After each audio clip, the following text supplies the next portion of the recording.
This bad boy. Oh man, what an adventure it was. All the months passed and I finally beat it. I spent probably a good $70 on this game. This game is not cheap. It is not cheap. It's very hard to find, and I think that is why the price has gone up.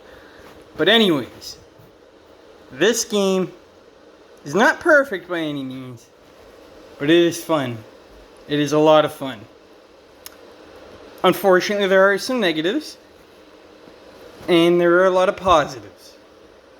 But the positives do outweigh the negatives. But there's a couple of negatives I want to get out of the way first. Number one,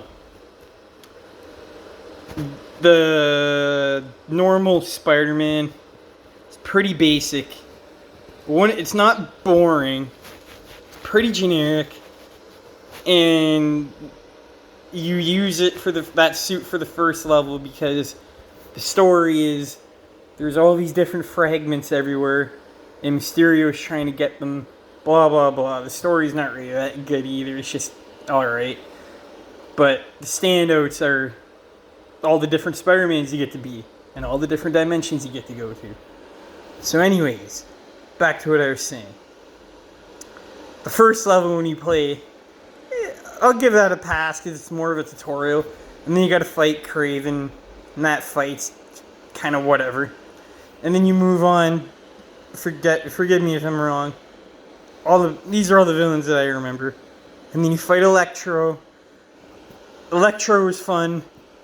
And it just, the enemies, that's the other negative thing. The boss fights in this game, some of them, like the Hobgoblin, that was my favorite one, hands down. There's probably good 13 missions in this game, and the Hobgoblin was like only like the third or fourth mission in. That mission was awesome. I really, really, really liked it. I loved the setting. I loved the environment. I loved the dialogue. I loved the fighting. It was awesome. And the boss fight felt like a real boss fight. That's another complaint. Some of these boss fights, like when you fight Deadpool, which is another good level, but when you go to fight Deadpool himself, it's not structured as a boss fight. It's more of a, like, how you would run around hitting a normal enemy, if you know what I mean. It's not actually structured as a boss fight. There is a couple of certain moves you gotta do here and there to get an advantage, but the majority of the time you're just running around and hitting the guy, which I didn't really like because, especially Carnage. Carnage was barely even a boss fight. I thought this game would have really benefited from doing real boss fights. There's only a couple. Hobgoblin, Sandman, I'd say Scorpion was a pretty legitimate boss fight, and Mysterio at the end, which is a pretty good one. Other than Hobgoblin, that was probably my favorite one. But I thought the boss fights could have been done a lot better, and I was looking forward to them a lot because that's like one of the main focuses of the game is you end up fighting the enemy maybe 3 times. So like you'll start off, you'll fight away the enemies, and then you'll fight Hobgoblin, and then he'll run away, and you gotta go catch him. And I really like that. I thought that was a really cool idea. And you catch him the second time, kind of rinse and repeat, kind of copy and paste a bit, but I'll give him a pass. It was still fun. And then by the third time you get to him, you do the same thing again. It's not bad when you do it with a good boss fight like Hobgoblin, but people like I was saying, like Electro and then like I don't know, the boss fights didn't work, and you gotta fight them like 3 times. Carnage in the Deadpool level, I really enjoyed, but when you get to the boss fight, it's just like super easy, and it felt like I was just fighting like a normal enemy. And I was like, oh yeah, I'm fighting Carnage. And I was like, is it even going to be a boss fight? Like, thankfully, right when you get to the Mysterio level at the end, that whole level's a boss fight. So, there's no screwing around in that one. But yeah, I don't know. That was one big complaint I had. Like, and the swinging, not the swing in particular, sorry, the camera. Oh my god, the camera is, ugh. Oh man, it was terrible. That was another issue I had. It was like freaking Super Mario Sunshine all over again. I remember playing that when I was little, and that camera was dreadful. Oh, they really could have done. I thought they could have done a better job on that. And then, but I don't know. And I think only one more complaint, and then I'll get into the positives. The only other complaint I really have is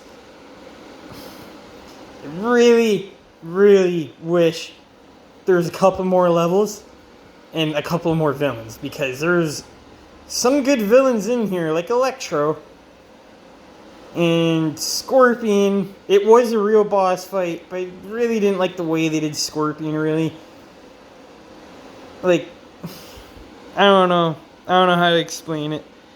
And they tried to make Green Goblin. They make the Green Goblin. It was kind of cool. They made him into like a monster, kind of. But they kind of gave him like a Joker personality. So you're going through this carnival, and you kind of get this Batman vibe. And there's like so many like, ha-ha-ha's going on. I don't know. Kind of felt like a Joker. They were trying to make the Goblin Joker or something. It doesn't look like the real Goblin. He's like Goblin on fucking steroids, man. But anyways, that's all the complaints. To the positives. Bing, bang, boom, and not so much you. Bing, Noir, and the black suit, and the 2099 suit. So my favorite was... I'm gonna go with the 2099 one. I've always liked that aesthetic. I've always loved the design.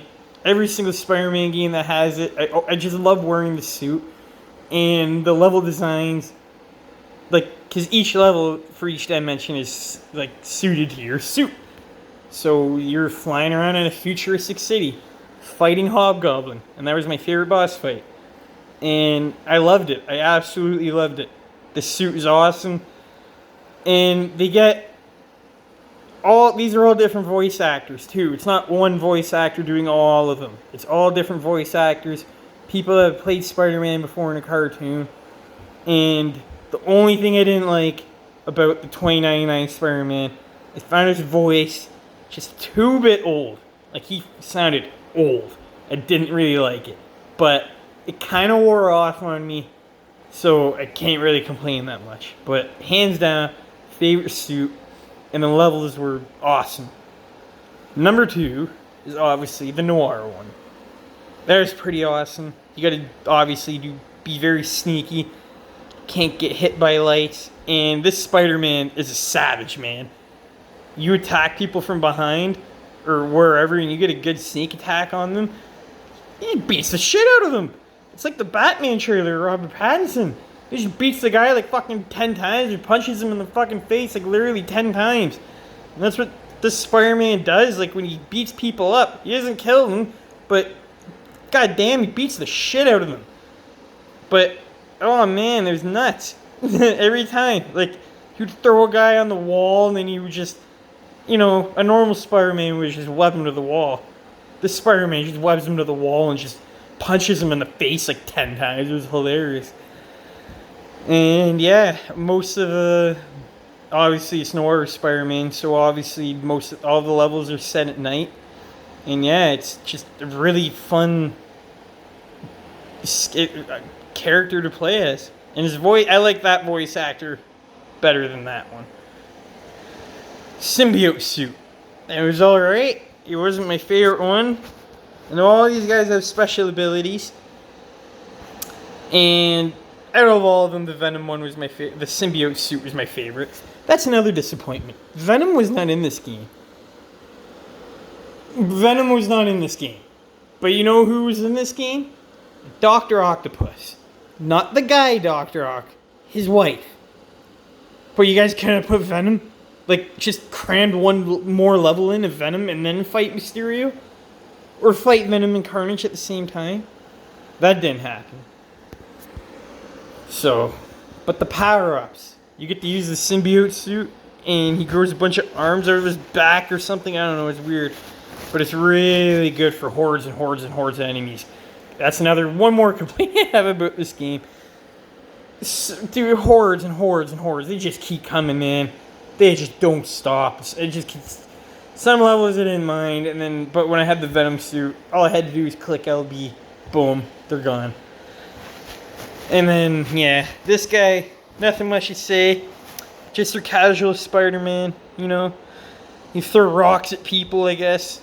That's really pretty much it that he can do. I don't know. It just wasn't interesting compared when you compare them to these. Obviously, it's just a lot different. So, really good game. And Deadpool and Hobgoblin, hands down, definitely my favorite ones. And yeah, and Sandman. It was good. It was a good game. I don't know if it was worth the $60. If I played this game before, I would still pick it up, but I wouldn't have spent $60. But I've always wanted to play this, so I said fuck it, and I just bought it, and I figured the price is just gonna go up, so it's around $60, $70 still, and it's just gonna go up. Web of Shadows is $100. Edge of Time's going up. These Spider-Man games in particular are going up. Spider-Man that's based off the movies, those are not going up. But for some godforsaken reason, these are going up in price. So I wanted to grab it when I could. And I did. And I had a blast. And yeah, Vulture was very weird in this game, I gotta say. He reminded me of Vulture on fucking crack or something. It was really weird. Like, look up a picture of him on the internet or something. Just typing it on the internet. Vulture, Shattered Dimensions. He looks so fucking weird.